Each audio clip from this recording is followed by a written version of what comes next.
opinions expressed in the following program are not necessarily those of Shaw Cable Systems or of the station. Through our access policy, we provide the opportunity for community groups and individuals to express their points of view.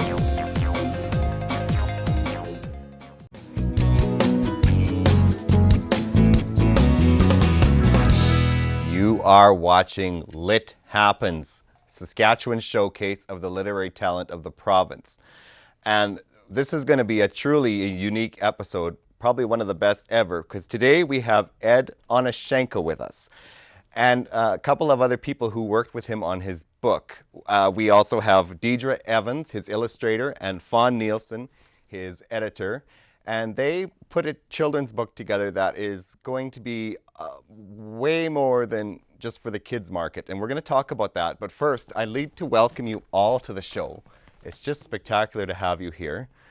Ed, you are an entrepreneur on a whole different broad scheme of levels. And we're going to talk about as many as we can. But first, can we talk about your fire book that you wrote and published and exactly how it came into being? Yes, thank you for having us. I've been a firefighter for 35 years in Saskatoon, and there's a lot of safety books out there, but I felt that this book in particular adheres to ages 2 and up. There's 2 sentences per page, and they rhyme, and also give a lesson plan. So that's very important. And I just felt that being in the fire service, that there was a need for a preventative tool for the young kids and the parents. Yes, and I believe October is a month to bring awareness to this sort of thing. And Fawn, maybe we'll get you to elaborate on that. Absolutely. October is Fire Prevention Week, as you know, October the 9th to the 15th. So we're very happy to have the book ready for that event. I can just say that I think that the fire book written by a retired fire captain is going to have everything that families and young children need in order to stay safe in case of fire. And one of the things that we really draw out in the book is the opportunity for the kids to learn when the crisis happens. If a child's actually experiencing a fire, we want to get across some main themes for them, what to do. That's really important. So we've got these big block red letters, and I think that a repetitive reading of this particular little book is going to really save lives. I really do. Awesome. It's amazing. Well, first, Deidre, I need to hear your take on it. Why did you want to be involved in this project? I myself have little boys at home, and I thought it was a great idea of a lesson that, parents can go home and read to their children and, teach them about the importance of knowing how to get out or what to do in case of a fire. So I thought it would be a great way to help with this cause. Oh, for sure. Now, all this being said, where can viewers find the book, should they wish to check it out? Well, they can check our website, melonbras.com, and there'll be links to our fire book there as well as our Bite Me Doggy toy. Right. And also should be a link onto Fawn's publishing. Yes. The Hear My Heart. HearMyHeartBooks.com or .ca, and also melonbras.com. Okay. And it will be available in some of the local bookstores as well. Okay, great. Now, Ed, I know you're got your hands in a few things, and we're going to get into that. But first, I need to ask you, how did the three of you work together? This is quite a project to launch. How did the three of you do together on it? Fantastic. Yeah. I went to McNally Robinson and told them what I wanted to do, and they hooked me up with Fawn Nielsen and Deidre Evans, and the rest is history. Yeah. I also took the book to the main library here in Saskatoon, to the Writers Guild, and when I showed it to them, they told me, this is an awesome book. So that gave me more incentive to pursue it, and we finally did it. Oh, it's awesome. And hopefully we're going to save lives with it and just send a message of safety out Exactly. to the people of the province that it's important. I'm sure we will. Yeah. Now, all this being said, you've branched out into some other things in your life, Ed, in your retirement. Yes, I have. Can we talk about this first of all? Sure. It's a doggy toy, and it's called Bite Me Doggy Toy, and it's made out of recycled fire hose. Really? And my daughter's dog and the neighbor's dog just love it.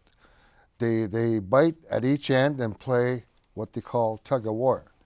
So those can be seen and bought at Early's Farm and Garden on Lorne Avenue, and they retail for $10 each. Nice. Any other places in the province you've got it for retail? Or? Not as of yet, not but as yet? we're working on it. Okay. It's fairly new, so Right. Good to know. thank you. Now we can't wrap up the show without elaborating on this a little bit. I'm not going to put it on because I'm just not that crazy, but please enlighten us. Well, it's the melon bra. I've been to many rider games, and I've seen fans wearing the melon helmets. They call them the melon heads. And one couple fans had turned around and were wearing real watermelons hollowed out with grommets in them. And I thought, well, that's kind of crazy. It's heavy, it's cumbersome. So I came up with the idea of plastic melon bras. And every melon bra we sell, they retail for $10 each. We donate $1 to breast cancer research in the province. Nice. So we're having a lot of fun with them, and a lot of rider fans are wearing them now, and it's spreading across the province and across borders as well. Really? Can you touch on that a little bit? Well, Calgary Herald did a story on us Good. last year, and so did Regina Leader Post, the Saskatoon Sun.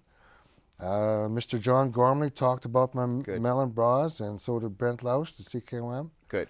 So your melon bra is exploding. It is. It's starting to take off. Great. And it's a fun novelty item. So why not have fun? It's a great novelty item. I can think of a few people right offhand who appreciate that. Attire for men and women. Yes. And may I add, this is very important, one size fits all. Oh! Yes. Okay. Even the larger? Yes, okay. exactly. Good to know. Well, this was terrific. This was just one of the best episodes ever.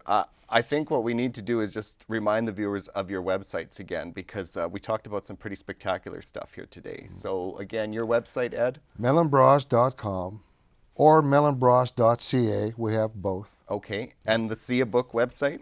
HearMyHeartBooks.ca. Okay. Yes. Good to know. And you can get to Ed through Hear My Heart Books or through the melonbras.com website. Right. Spectacular. Any last words, Deidre? I'm just really grateful for the opportunity that Yeah. I was given to help out with this book. Good. So I can thanks. see that the three of you had a certain chemistry. Oh, we work as a team, and it's fantastic. Absolutely. Yes. And I'd like to thank Deidre and Fawn for all their help. Oh, yeah. You're most welcome, and we're just so happy to be a part of such an important project. It's just an amazing little book, and I know it's going to really provide families with the information they need to stay safe. It's a wonderful project to be a part of, so thank you, Ed, for the opportunity as well. Oh, you're welcome. Great, great. The positive karma between the three of you shines through in the book, that's for certain. So that's probably all the time we have for today's show. There's probably a lot more we could talk about with these three, but it's probably time to go. So if you enjoyed today's episode, you can watch previous episodes on YouTube, and you can go onto our Facebook page and like us. And I will see you next time on Lit Happens.